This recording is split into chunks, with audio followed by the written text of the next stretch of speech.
সরকারের কাছে আবেদন করছি, রেল কোম্পানিকে আবেদন করতেছি, আর্মিকে আবেদন করছি, আমাদেরকে দেখবেন।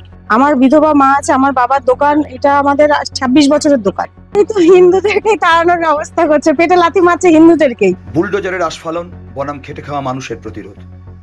পুনর্বাসন ছাড়া উচ্ছেদ নয়, এই দাবিতে কিভাবে এককাট্টা হলেন বাঘাযতীন স্টেশনের হকার আর যাত্রীরা। রাজ্য সরকার বদলের পর থেকে শুরু হয় বুলডোজার দিয়ে হকার উচ্ছেদ অভিযান। কোপ পড়ে বাঘাযতীন স্টেশনের গরিব হকারদের রুটি রুজির ওপরও। কিন্তু বিনা নোটিশে, বিনা পুনর্বাসনে এই অন্যায় মেনে নেয়নি গরিব হকাররা। হকারদের পাশে এসে দাঁড়ান স্টেশনের নিত্য যাত্রীরা। গড়ে ওঠে রেলযাত্রী হকার সমন্বয় কমিটি। শুরু হয় মিটিং, মিছিল, বিক্ষোভ আর ডেপুটেশন। বুলডোজার রুখতে রাত জেগে স্টেশন পাহারা দিতে শুরু করেন সাধারণ মানুষ ও হকাররা। রাজপথের পাশাপাশি লড়াই চলে আদালতে। আন্দোলনের প্রবল চাপে এবং হকারদের আইনি লড়াইয়ের জেরে শেষমেশ উচ্ছেদের উপর স্থগিতাদেশ দেয় কোর্ট। মিলেছে সাময়িক স্বস্তি, কিন্তু আগামীকাল কি হবে? বুলডোজারের আতঙ্ক আজও কাটেনি। ঠিক কী অবস্থার মধ্যে দিয়ে যাচ্ছেন তারা? আন্দোলনের সংবাদ পৌঁছে গিয়েছিল বাঘাযতীনের মাটিতে, শুনতে তাদেরই কথা। চোখ রাখুন আমাদের পেজে, আর এই লড়াইয়ের কথা ছড়িয়ে দিতে ভিডিওটি শেয়ার করুন। একটা সময় মিটিং, মিছিল, প্রতিবাদ এবং তারপর হচ্ছে আইনি লড়াই। অবশেষে আমার স্টে অর্ডার পেয়েছি। কেমন লাগছে এখন? আমাদের এখন তো ভালো লাগছে। আমার মায়ের দোকান ছিল, সেই মায়ের দোকান থেকে আমি এখন দোকানদারি করছি।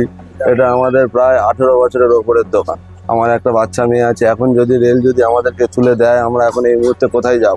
কোর্ট এবারে আমাদেরকে একটা স্টে অর্ডার দিয়েছে। রেলের কাছে আমাদের কাছে অনুরোধ, রেল যদি আমাদের দিকে তাকায় তাহলে আমরা খুব ভালোভাবে আবার কিছু দোকানদারি করতে পারবো। ভাবতে পারিনি, একদমই ভাবতে পারিনি এরকম আক্রমণ করবে। আমরা ভেবেছিলাম যে উন্নতি হবে বা ভালো দিকে যাবে, বদলাবে, এরকম বদলাবে কেউ আশা করিনি।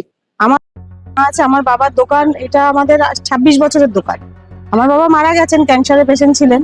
মাকে নিয়ে এখন আমি থাকি, মাকে দেখাশোনা করতে হয়, তো দোকানটা আমি এখন চালাই মাকে নিয়ে। তো এইভাবেই যে এত দাঙ্গার মধ্যে, এই যে 3 তারিখ থেকে আমরা রাত জাগা, 3 তারিখ থেকে এখনো মানে কোন মাসে? জুলাই মাসে 3 তারিখ থেকে এখনো আমরা প্রত্যেকদিন স্টেশনে, 3রা জুলাই থেকে রাত এখনো কালকেও ইভেন আমরা রাত জেগে গেছি। তো জানি না ভগবান আমাদের আর কতদূর এরকম নেবে। স্টে অর্ডার একটা পেয়েছে, আমাদের সুখবর, কিন্তু আমরা চাই এটা আমাদের একটু পুনর্নির্বাসনের ব্যবস্থা করে দিতে, যাতে মাটাকে নিয়ে বা ছেলে মেয়ে নিয়ে ঠিকভাবে দোকানদারিটা করতে পারি। আগেই তো হিন্দুদেরকেই তাড়ানোর ব্যবস্থা করছে, পেটে লাথি মারছে হিন্দুদেরকেই। তো তাদের পেটেই তো আগে উচ্ছেদের লাথিটা তো আগে হিন্দুদেরই মারছে। এরপরে আর কি বলার আছে? অথচ একটুখানি দেখাবো, দেখবো এই যে স্টেশনটা দেখতে পাচ্ছেন, একদম দোকানগুলো পুরো স্টেশনের সাইডে রয়েছে। একদম পিছনে রেলিং এর বাইরে দোকান, সব রেলিং এর বাইরে। আপনার নাম কি? নমিতা পরামানিক। কতদিনের দোকান আপনার? আমাদের 40 বছর হয়ে গেছে। 40 বছর? মানে পুরো সংসারটাই এইখানে দোকান, ছেলে মেয়ে মানুষ, পুরো সংসারটাই চলেছে। আমি এখানে নিনি করে, আমার বাবার দোকান, ঘুগনি মুড়ি দোকান, মশলা মুড়ি।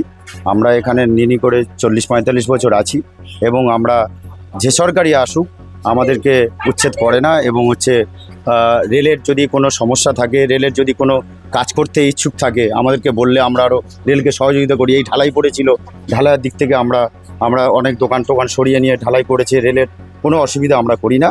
কিন্তু আমরা এত বছর আছি, আমাদের যে চিন্তাভাবনা, যে সরকার ভাবছে যে উচ্ছেদ করে দেবো, এটা না ভেবে যদি ভালো দিকটা ভাবে, আমাদের যদি তুলতে হয়, কেউ উচ্ছেদ করতে হয়, আমাদের কোনো বিকল্প রাস্তা দেখাতে তো হবে, নাহলে আমরা খাবো কি? আমাদের দোকানে খেতে এসে বলে আমরা খাবো কি? এত কম দামের খাবার আমরা তো পাই না কোথাও। যদি রেল থেকে কোনো স্টল লাগায়, তাদের 20 টাকা 30 টাকা করে দাম, যদি জিনিস আমরা খেতে পারবো? এরমভাবে করে নানা রকম সমস্যা।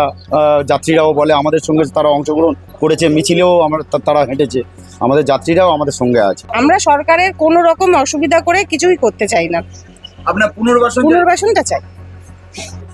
এই যে বলা হয় যাত্রীরা হকারদের বিরুদ্ধে, না, এটা তো একটা প্রচার করা হয়, অপপ্রচার। হয়তো 1-2 জন থাকতে পারে সেরকম, কিন্তু ম্যাক্সিমাম 99% মানুষই কিন্তু তা বলে না।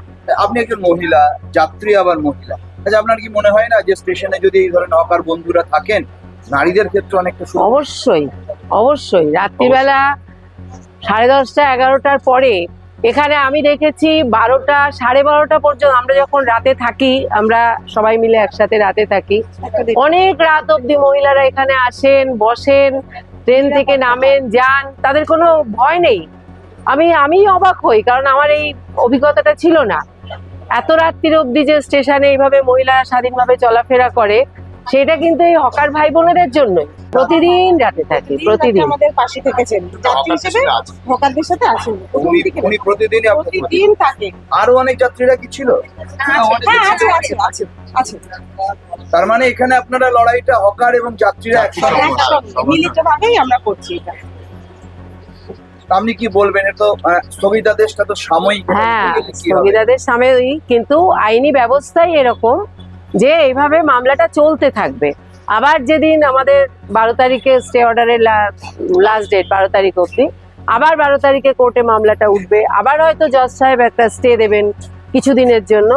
এইভাবে চলতে চলতে একটা সময় আমরা আশা করছি যে একটা স্থায়ী কোনো এরকম অর্ডার দেওয়া হবে, এরকম যাতে দোকানদাররা স্থায়ীভাবে তাদের দোকান করতে পারেন। সেক্ষেত্রে হয়তো কিছু চেঞ্জ হতে পারে, যে দোকানটা একটু ছোট করতে হতে পারে, বা একটা মাসিক ভাড়ার ভিত্তিতে হতে পারে, তাদের নামে নামে হয়তো করে দেওয়া হতে পারে।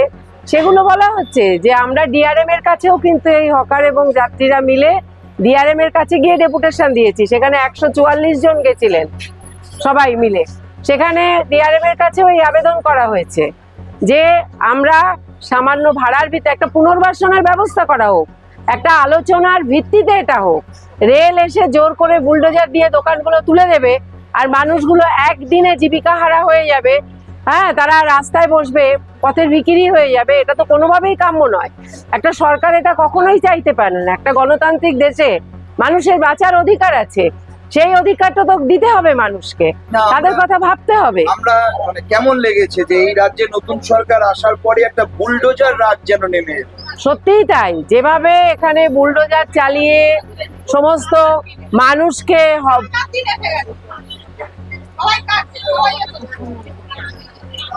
আচ্ছা, কি বলছি?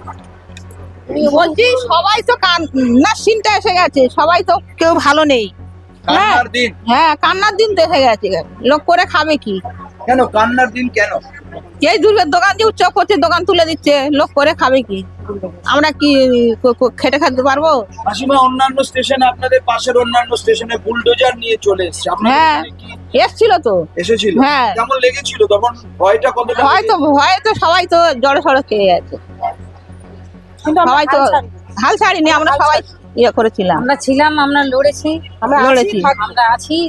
লড়ছি বলে এখনো আছি আমরা। আমরা পেট থেকে জন্ম নিয়ে তো আমরা হকার হইনি, জন্ম থেকে হকার হইনি, তৈরি হইনি। এবং আমার বাবারা আমাদেরকে মানুষ করে শিক্ষিত করে এটা নিয়ে চাকরি বাকরি নেই।